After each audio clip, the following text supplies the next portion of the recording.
మనుషులు రెండు రకాలట. ఒక రకమేమో మంచి మనస్సాక్షి కలిగి సత్యమును నమ్మేటువంటి వ్యక్తులు. రెండవ రకమేమో చెడిపోయిన మనస్సాక్షి కలిగి అబద్ధాన్ని నమ్మటానికి ఇష్టపడతా. సిగరెట్ తాగొద్దు అంటే ఇతనికి ఇష్టం ఉండదు.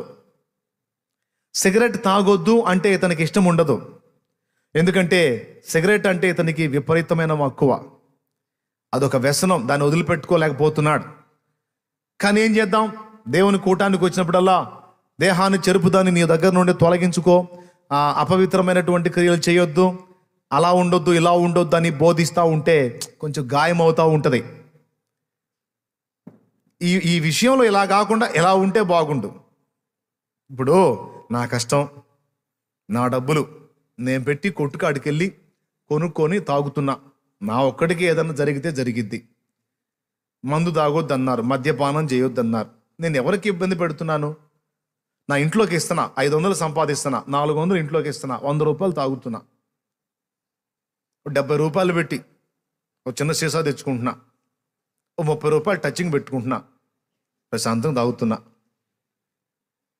నేను ఎవరిని ఇబ్బంది పెట్టట్లా. కనీసం నా భార్యను ఒక మాట అన్నాం, తాకపోతేనన్నా గందరగోళం చేస్తా, కానీ తాగితే ఎంత పద్ధతిగా ఉంటానో మా ఇంట్లోనే అడగండి.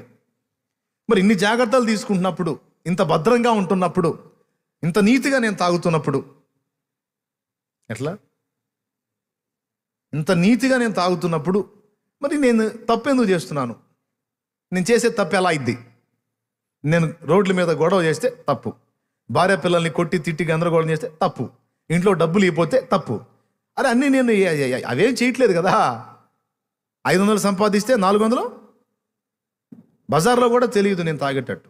చాలా నిశ్శబ్దంగా, అసలు ఒక మాటలో చెప్పాలంటే అందరూ నిద్రపోయేటప్పుడు తాగుతాను. నేను ఎవరికి ఇబ్బంది పెట్టను, నేను ఎవరిని ఇబ్బంది పెట్టను. ఇట్లా మనుషుడు అనుకుంటూ ఉంటాడు. కానీ చర్చికి వస్తే దేవుని సన్నిధిలో వాక్యం వింటే మద్యపానం చేయొద్దు, తాగుబోతులు నరకానికి పోతారని ఉంది. తాగుబోతులు దేవుని రాజ్యమునకు వారసులు కానేరని 1 కొరింథీ పత్రిక 6వ అధ్యాయము 9వ వచనం నుంచి రాయబడి ఉంది. తాగుబోతులారో మీకు శ్రమ అంటే చర చర చర చర మండిపోద్ది. తాగుబోతులు ఎవరు ఎందుకు? ఆయనకే తాగుబోతులు ఎవరు ఎందుకు? పద్దాకలు అది ఒకటి తీసుకొస్తాడు అని చిరుబుర్రులు ఆడుతూ ఉంటారు. ఈ విషయంలో అల్లాడిపోతుంది ఈ మనిషికి. సడన్గా ఎవడన్నా బోధ మొదలుపెట్టి, ప్రియులారా అసలు మద్యపానం తప్పని ఎవడు చెప్పాడండి? మద్యపానం తప్పని ఎవడు చెప్పాడండి? పాత నిబంధన గ్రంథంలో మద్యము కొరకు ధనము నిమ్మనుంది. అసలు యేసు ప్రభువే నీళ్ళని ద్రాక్షరసముగా చేశాడు. మరి విందు ప్రధాని ఏమన్నాడు? జనులు మత్తుగా ఉన్నప్పుడు జబ్బు రసము పోయుదురు, నీవైతే ఇంతవరకు మంచి రసమునే ఉంచుకొని ఉన్నావు అనడలేదా? అసలు వైన్ అంటే ఏంటండి? అరే మరి తప్పే ఉంది.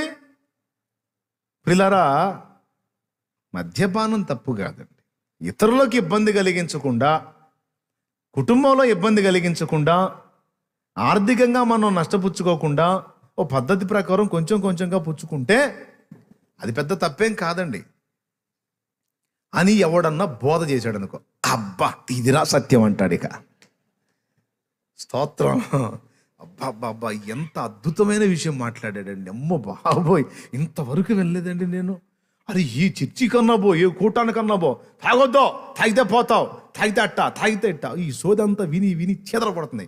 అసలు ఈయన ఎవరో కానీ నిజంగా దేవుడు కృప నా యందు ప్రత్యక్షమై అద్భుతమైన మర్మం చెప్పాడు. ఇంతవరకు ఎవడు చెప్పలేదండి. అసలు మామూలు సంగతి కాదండి బాబు అని ఇంకా 10 మందిని పిలుస్తాడు.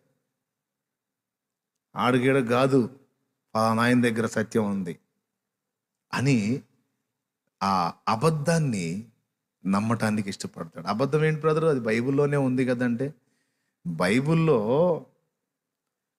పాత నిబంధనలో ఒక వచనం, క్రొత్త నిబంధనలో పెడార్థం తీసిన మరో వచనం తీసుకొని తాగొచ్చు అని బోధిస్తున్నటువంటి వాళ్ళందరికీ కూడా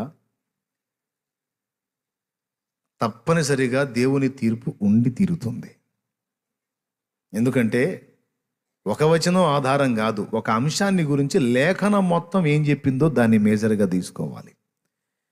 నీ వాక్యము సత్యము అన్నది నిజమే, అయితే కీర్తన గ్రంథంలో ఉంటుంది వాక్య సారాంశము సత్యము అని.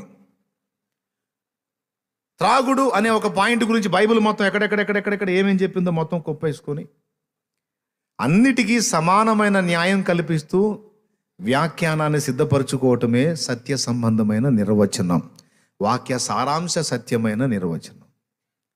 ఏదో ఒక వచన ఆధారంగా తీసుకొని బోధ చేస్తే వాడు నాశనం అవుతాడు, ఎదుటోడిని కూడా నాశనం చేస్తాడు. కానీ అలాంటోళ్ళు కూడా చలామణిలో ఉన్నారట. జనులు హితబోధను సహింపక దురద చెవులు గలవారై తమ స్వకీయమైన దురాశలకు అనుకూలమైన బోధకులను తమ కొరకు ఏ పోగు చేసుకొని ఉన్నారన్నాడు పౌలు మహనీయుడు. కొంతమంది దురద చెవులు బ్యాచ్ ఉన్నారు, హితబోధను ఒప్పుకోరు. అర్థమైందా? సత్యబోధకు చెవినియక తమ శరీర దురాశలకు అనుకూలమైన బోధ చేసే బోధకుల్ని వెతుక్కొని కొప్పేసుకుంటున్నారు అని పౌలు చెప్పాడు, పౌలు మహనీయుడు. అసలు వీళ్ళని ఎందుకు ఉండనిచ్చాడు దేవుడు? అందరినీ సత్య సంబంధంలో ఉండనియొచ్చు కదా. ఈ అబద్ధ బోధ చేసే వాళ్ళని కూడా ఎందుకు ఉండనిచ్చాడు అంటే సమాజంలో ఈ రెండు జాతులు ఉన్నారు మరి. అందుకని కొంతమంది ఏమో సత్యమునే నమ్మి సత్యమునే ప్రేమించి సత్యములోనే ఉండాలని ఇష్టపడేవాళ్ళు. కొంతమంది ఏమో సత్యం అంటే కొంచెం నొప్పి తగిలిద్ది, అబద్ధం అయితే భలే మజాగా ఉంటుంది, అందుకని దాన్ని నమ్మడానికి ఇష్టపడే వాళ్ళ కోసం అది రెండు సప్లై చేయబడతాయి. ఎందుకు అంటే దేనిలోనైనా పరిపూర్ణతను ఇష్టపడతాడు దేవుడు. స్తోత్రం చెప్పండి అందరు గట్టిగా, గట్టిగా చెప్పాలి. నీతిమంతుడు నీతిలో పరిపూర్ణత చెందాలి, పాపి అయిన వాడు పాపంలో పరిపూర్ణత చెందాలి. నీతిమంతుడు నీతిలో పరిపూర్ణత చెందాలి, దుర్మార్గుడు దుర్మార్గతలో పరిపూర్ణత చెందాలి. ఏదైనా పరిపూర్ణం కాకుండా దేవుడు ముగింపు చెప్పడం. అందుకే సొదొమ గొమొర్రాలను గురించిన మొర్ర గొప్పది గనుక నా యొద్దకు వచ్చిన ఆ మొర్ర చొప్పున వారు సంపూర్ణముగా జరిగించిరో లేదో నేను దిగిపోయి చూచెదను అనుకుని దేవుడు పోయాడు ఆడికి. ఆదికాండం 18వ అధ్యాయం. ఒక్కసారి బైబిల్ తీయండి తొందరగా, టైం లేదు మనకి.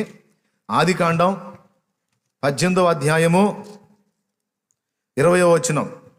మరియు యెహోవా సొదొమ గొమొర్రాలను గూర్చిన మొర గొప్పది గనుకను వాటి పాపం బహు భారమైనది గనుకను నేను దిగిపోయి నా యొద్దకు వచ్చిన ఆ మొర చొప్పుననే వారు సంపూర్ణముగా చేసిరో లేదో చూచెదను. సంపూర్ణముగా అనే మాట రౌండ్ చేయాలండి.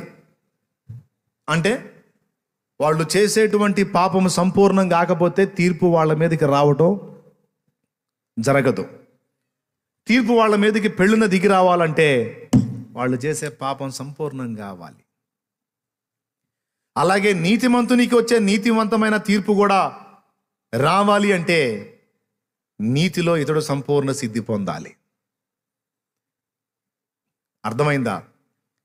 పాపం చేసేవాడు అందులో సంపూర్ణుడు కావాలి, నీతిమంతుడు నీతిలో సంపూర్ణుడు కావాలి. ఇది దేవుని పద్ధతి. అదే అంటారు చూడండి, మరీ మిడిమేళంగా ఊరేగేవాడు సడన్గా పోయాడు అనుకో, అబ్బా ఇప్పుడు బండిందిరా అంటారు. అనరా మీరు? ఇప్పుడు బండిందిరా, వాడి పాపం బండింది, పోయాడు రా అంటారు. పండేది ఏంది? పోత, పిందె, కాయ, పండు, తర్వాత ఇక రాలి పట్టవే. స్తోత్రం చెప్పండి. మళ్ళీ చెప్తాను. పోత, అల్లు కాదు, పోత, పిందె, కాయ, పండు, తర్వాత ఇంకేమైంది? రాలిపోవటమే. కాబట్టి ఏమంటారు? మిడిమేళంగా నడమంత్రంగా ఊరేగినోడు సడన్గా పోయాడు అనుకో, పండింది పండిందిరా పాపం పండిందిరా, పోయాడంటరా. ఏదో అంత ఆనందంగా వాడు ఫలానోడు పోయాడంట. అవునా? వాడు మరి మామూలు పాపమా, మామూలు దుర్మార్గమా? పండింది. ఎవడు పండింది. సొదొమ గొమొర్రాల పాపం కూడా పండిందో లేదో చూద్దామని పోయాడు. మామూలుగా కాదు, సూపర్ పండింది. అబ్బో, ఇక అసలు ఆలస్యం చేయకూడదయ్యా, లోచో అర్జెంటుగా నీ ఫ్యామిలీతో బయటికి వెళ్ళిపోనానా, బాగా పంటకు వచ్చారు వీళ్ళందరూ, నేను కోత కోస్తా. అయిపోయింది అదే రోజు. సత్యమునకు చెవినీయక, చూడండి తెసలోనికలకు రాసిన 2 పత్రిక, సత్యమును నమ్మక, 2వ అధ్యాయం 11వ వచనం, దుర్నీతి యందు అభిలాష గల వారందరూ శిక్ష పొందాలట. శిక్ష పొందాలంటే వాళ్ళకి ఇక సత్యం కాదు, సత్యానికి చెవినివ్వలేదు వాళ్ళు, సత్యాన్ని నమ్మటానికి ఇష్టపడలా. దుర్నీతే వాడికి ఇష్టం, అక్రమ జీవితమే వాడికి ఇష్టం. కాబట్టి నాకు వద్దురా బాబు నీ సత్యం, నాకు ఇదే బాగుంది అనుకున్నోడికి అదే అందేటట్టు చేస్తాడట.